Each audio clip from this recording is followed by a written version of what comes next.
పల్నాడు జిల్లా సత్తెనపల్లి మండలం ధూళిపాల గ్రామంలో దారుణం చోటు చేసుకుంది. తల్లి కుమారుడిపై విచక్షణ రహితంగా దాడి జరిగింది. కుటుంబ కలహాల నేపథ్యంలో దాడి జరిగింది. దాడిలో అక్కడికక్కడే కొడుకు సాంబశివరావు మృతి చెందాడు. సాంబశివరావు తల్లి కృష్ణకుమారికి తీవ్రమైన గాయాలయ్యాయి. హాస్పిటల్కు తరలిస్తుండగా చికిత్స పొందుతూ ఆమె కూడా మృతి చెందినట్టుగా తెలుస్తోంది. దాడి చేసిన వ్యక్తులను పట్టుకున్నారు గ్రామస్తులు.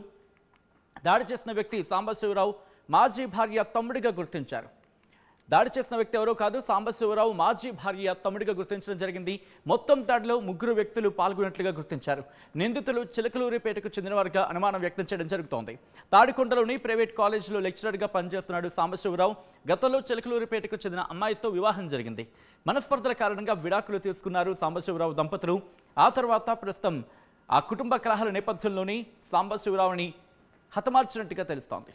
బ్రేకింగ్ న్యూస్ చూస్తున్నారు. ఈ కథనం మిమ్మల్ని కాస్త కలవరపరచచ్చు. అయితే మిమ్మల్ని కలవరపడ గురి చేయడం ఆర్టీవీ ఉద్దేశం కాదు. కానీ ఇటువంటి కథనాన్ని చూసినప్పుడు కాస్త కలవరపడే అవకాశం ఉంటుంది. కాబట్టి దీనికి సంబంధించి తగిన జాగ్రత్తలు తీసుకోవాలని ఆర్టీవీ సూచించడం జరుగుతోంది. ప్రస్తుతం విజువల్స్ మీరు చూస్తున్నారు.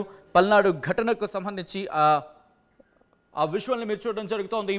పల్నాడు జిల్లా సత్తెనపల్లి మండలం ధూళిపాల గ్రామంలో దారుణం చోటు చేసుకుంది. తల్లి కుమారుడిపై విచక్షణ రహితంగా దాడికి పాల్పడ్డాడు ఓ వ్యక్తి. కుటుంబ కలహాల నేపథ్యంలో దాడి జరిగినట్టుగా తెలుస్తోంది. దాడిలో అక్కడికక్కడే కొడుకు సాంబశివరావు మృతి చెందాడు. సాంబశివరావు తల్లి కృష్ణకుమారికి తీవ్ర గాయాలయ్యాయి. హాస్పిటల్కు తరలిస్తుండగా చికిత్స పొందుతూ ఆమె కూడా మృతి చెందింది. ఒక్కసారి ఏం జరిగింది ఈ ఘటన, దాంతోపాటు ప్రస్తుతం అక్కడ ఎటువంటి ఉద్రిక్త వాతావరణం ఉంది, డీటెయిల్గా తెలుసుకునే ప్రయత్నం చేద్దాం. మా ప్రతినిధి సాయి అప్డేట్స్ అందించేందుకు సిద్ధంగా ఉన్నారు. సాయి, ప్రస్తుతం పల్నాడులో ఎటువంటి ఉద్రిక్త వాతావరణం ఉంది? ఈ ఘటనకు సంబంధించి ఇంకా ఎవరెవరి హస్తం ఉందని చెప్పి పోలీసులు భావించడం జరుగుతోంది. సాయి, సచిన్, ఎవరైతే చనిపోయినటువంటి ఇద్దరు ఈ సంఘటనలో ఇద్దరు తల్లి కొడుకు ఇద్దరు చనిపోయారు. సాంబశివరావు అదేవిధంగా కృష్ణకుమారి కూడా కొద్దిసేపటి క్రితం తీవ్ర గాయాలతో గుంటూరు జీజీహెచ్ లో చికిత్స పొందుతూ కూడా ఆమె కూడా చనిపోవడం జరిగింది. అయితే ఈ సంఘటనలో హత్య చేసింది సాంబశివరావుకి సంబంధించినటువంటి మాజీ, అంటే విడాకులు తీసుకున్నటువంటి భార్య ఎవరైతే ఉందో ఆమెకు సంబంధించినటువంటి తమ్ముడు, అతనికి సంబంధించినటువంటి స్నేహితులే. అంటే మాజీ బావమరిది, రైట్? బామ్మరిది, సాంబశివరావు బామ్మరిది. అతని వయసు కూడా 20 సంవత్సరాలు. అతనికి సంబంధించి అతని స్నేహితులు ఈ హత్య చేశారు. వెంటనే వాళ్ళను కూడా పోలీసులు కూడా గుర్తించడం జరిగింది. అంటే ఈ సంఘటనలో హత్య చేయటం, వెంటనే వాళ్ళు పరారయ్యి అక్కడ దగ్గరలో ఉన్నటువంటి పొలాల్లో వాళ్ళు అక్కడ ఉన్నటువంటి నేపథ్యంలో పోలీసులు కొన్ని క్లూస్ ని వెంటనే ఆధారాలను గుర్తించారు. ఈ హత్యకు సంబంధించినటువంటి అంశాల్లో వాళ్ళ 3 కూడా ప్రస్తుతం అదుపులోకి తీసుకోవడం జరిగింది. వాళ్ళంతా కూడా ప్రస్తుతానికి పోలీసులు అదుపులోనే ఉన్నారు. అయితే ఇదంతా కూడా అసలు ఈ హత్యకు కారణం ఎవరైతే సాంబశివరావు గత 2 సంవత్సరాల క్రితం పెళ్లి చేసుకోవడం జరిగింది. అయితే కుటుంబ కలహాలు, ఇద్దరికి భార్యకి ఇతనికి మధ్య కూడా కలహాలు రావడంతో కుటుంబ సభ్యుల నేపథ్యంలోనే ఇద్దరు కూడా విడాకులు తీసుకున్నారు. 2 ఏళ్లుగా కూడా విడాకులు అయిపోయి కూడా ఎవరికి వాళ్ళు ఉంటున్నారు. కానీ అప్పుడు జరిగినటువంటి సంఘటనలు కానీ సమయంలో వాళ్ళ భార్యకు సంబంధించినటువంటి వివాదం, ఇదంతా కూడా ప్రస్తుతం సాంబశివరావు బామ్మరిది ఎవరైతే ఉన్నాడో అతనికి సంబంధించి మరి అతను ఎందుకు ఈ హత్య చేయడం జరిగింది అనేది తేలాలి. కానీ చేసింది మాత్రం క్లియర్ గా సాంబశివరావు బామ్మరిది అనేది మాత్రం ప్రస్తుతం అయితే గుర్తించడం జరిగింది. అతనికి సంబంధించినటువంటి అంశాలు అతన్ని ఇంట్రాగేషన్ అయితే చేస్తున్నారు. ఎందుకు చేశారు అంటే 2 సంవత్సరాలు ఇద్దరు విడిపోయినప్పుడు విడాకులు కూడా అయిపోయినటువంటి నేపథ్యంలో ఎందుకు ఈ హత్య చేయడానికి కారణం ఏంది? ఈ మధ్య కాలంలో మళ్ళీ ఏదైనా వివాదం చోటు చేసుకోవడం జరిగిందా, ఏదైనా ఘర్షణలు పడ్డారా అనే కోణంలో అయితే ప్రస్తుతం పోలీసులు అయితే దర్యాప్తు చేస్తున్నారు. ఏదైనా కూడా క్షణకావేశంలో చేసినట్టు కూడా కొంత కారణాలు ఉన్నాయా, లేకపోతే ఈ ఘటనకు సంబంధించి ఆ కుటుంబం ఏమంటుంది, మాజీ భార్య అంటే ప్రస్తుతం అయితే మాత్రం కుటుంబ సభ్యులు వీళ్ళిద్దరికి గొడవలైన గతంలోనే పరిష్కారానికి సంబంధించి అటు ఇటు ఇరు వర్గాలకు సంబంధించి, అంటే భార్యకు సంబంధించి కానీ సాంబశివరావుకి సంబంధించి కుటుంబ సభ్యులంతా కూడా ఇద్దరి మధ్య కూడా సయోధ్య కుదిరిచ్చేటటువంటి ప్రయత్నం చేసినా అది అవ్వలేదు. కాబట్టి ఇద్దరు విడాకులు తీసుకోవాలనే విధంగా సూచనలు చేశారు. ఇద్దరు విడాకులు తీసుకున్నారు, ఎవరికి వాళ్ళు ఉంటున్నారు. కానీ ఇప్పుడు సడన్ గా ఈ హత్యకి ఎందుకు జరిగింది అనేది తెలియాలనే విధంగా కూడా స్థానికులు కానీ కుటుంబ సభ్యులు చెప్తున్నారు. అంటే ఇది ఊహించని సంఘటన అనే విధంగా మాత్రం సాంబశివరావుకి సంబంధించినటువంటి కుటుంబ సభ్యులు చెప్తున్నటువంటి పరిస్థితి ఉంది. వాళ్ళ తండ్రి కూడా యాక్చువల్ గా ఇంట్లో ఉండాలి, అతని పైన కూడా దాడి జరిగేటటువంటి అవకాశం ఉండేది. కానీ అతను అదే సమయంలో తన స్నేహితులు ఎవరో వస్తే బయటికి వెళ్లి మాట్లాడటానికి వేరే లైన్ లో ఉండటంతోనే అతను మాత్రం తప్పించుకున్నాడు. సాంబశివరావు తల్లి శివకుమారి ఎవరైతే ఉందో, కృష్ణకుమారి ఎవరైతే ఉందో ఆమె కూడా చనిపోవడం జరిగింది. మొత్తం ఈ సంఘటన అనేది ఒక్కసారిగా పల్నాడు జిల్లాలో ఇప్పుడు ప్రస్తుతం కలకలంగా రేపుతుంది.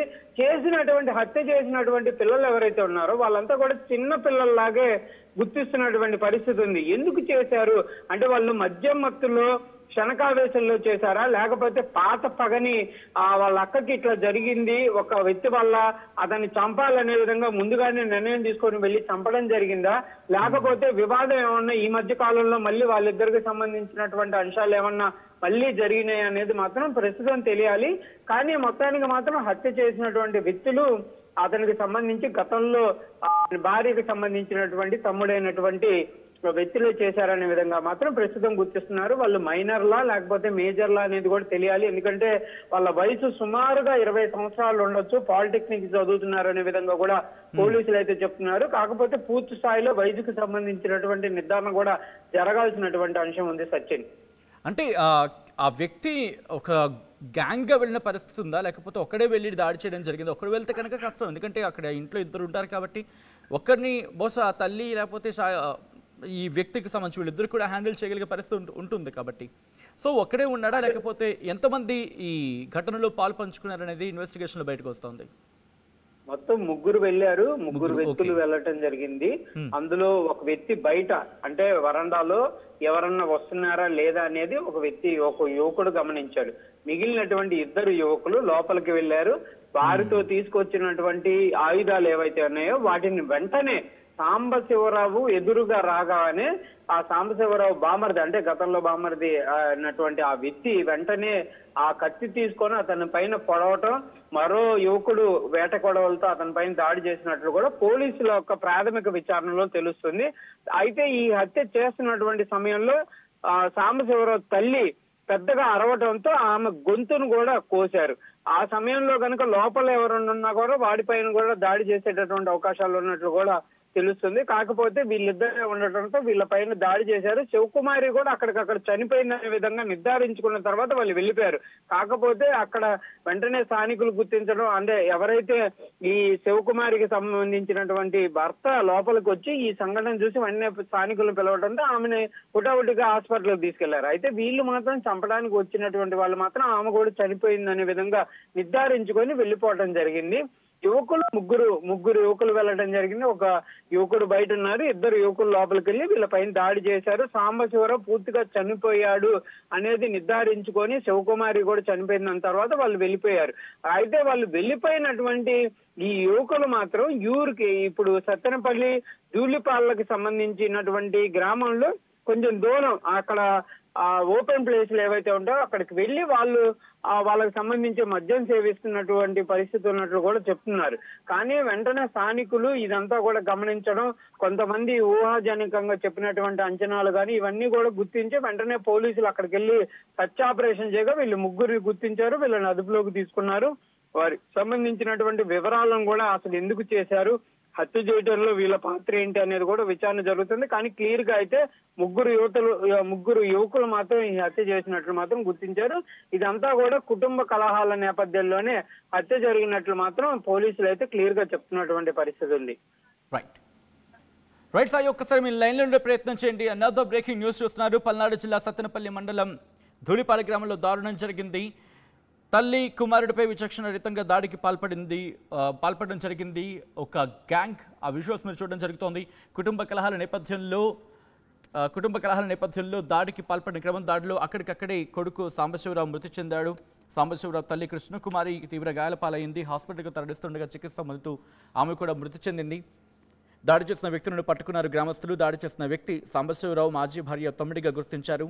మొత్తం దాడిలో 3 వ్యక్తులు పాల్గొన్నట్టుగా గుర్తించారు. నిందితులు చిలకలూరిపేటకు చెందిన వారిగా అనుమానం వ్యక్తం చేయడం జరుగుతోంది. తాడికొండలోని ప్రైవేట్ కాలేజీలో లెక్చరర్గా పనిచేస్తున్నాడు సాంబశివరావు. గతంలో చిలకలూరిపేటకు చెందిన అమ్మాయితో వివాహం జరిగింది. మనస్పర్ధల కారణంగా విడాకులు తీసుకున్నారు సాంబశివరావు దంపతులు. ఆ విజువల్స్ మీరు చూస్తున్నారు. ప్రస్తుతం అనుమానితులు పట్టుకుని అక్కడి నుంచి తీసుకెళ్లడం జరుగుతోంది. ఒక్కసారిగా ఉద్రిక్త వాతావరణం నెలకొంది ఆ ఊరిలో. దీంతో పోలీసులు అక్కడికి చేరుకొని వాళ్ళని అక్కడి నుంచి పూర్తిగా విడదీసి అక్కడి నుంచి పంపించే ప్రయత్నం చేస్తున్నారు. అక్కడ పరిస్థితిని అదుపులోకి తీసుకొచ్చే ప్రయత్నం చేశారు. ఈ కథనం మిమ్మల్ని కాస్త కలవరపరచవచ్చు, అయితే మిమ్మల్ని కలవరపాటుకు గురి చేయడం ఆర్టీవీ ఉద్దేశం కాదు. కానీ ఇటువంటి కథనాలు చూస్తున్నప్పుడు కాస్త కలవరపాటుకు గురే అవకాశం ఉంటుంది కాబట్టి దీనికి సంబంధించిన జాగ్రత్తలు తీసుకోవాలని ఆర్టీవీ సూచించడం జరుగుతోంది. This is disturbing content, viewer discretion is highly advised.